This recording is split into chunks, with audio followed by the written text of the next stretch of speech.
કે હું ધોરણ 7 માં અભ્યાસ કરું છું. આજે હું સ્વચ્છતા ત્યાં પ્રભુતા વિશે કંઈક કહેવા માંગુ છું. તો આપ સૌ શાંતિથી સાંભળો તેવી મારી નમ્ર વિનંતી.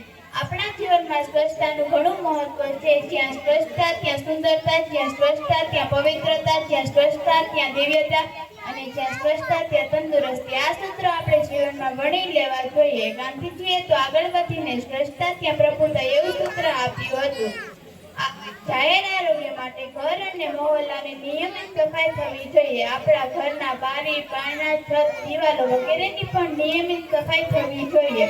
ઘરની આસપાસનો વિસ્તાર સ્વચ્છ રાખવો જોઈએ. ક્યાંય કચરાના ઢગલા થવા દેવા જોઈએ નહીં.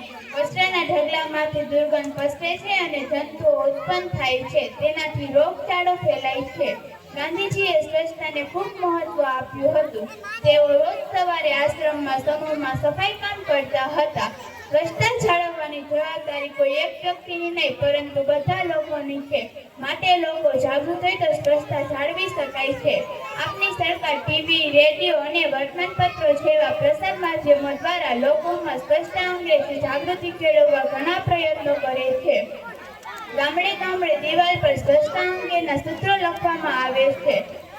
છતાં હજુ સુધી સ્વચ્છતા બાબતે પૂરી સફળતા મળી નથી. તો આપણે સૌએ સ્વચ્છતાનું મહત્વ જાણી સમજી સ્વચ્છતા રાખવાનો પ્રયત્ન કરવો જોઈએ. અસ્તુ. જય હિન્દ, જય ભારત.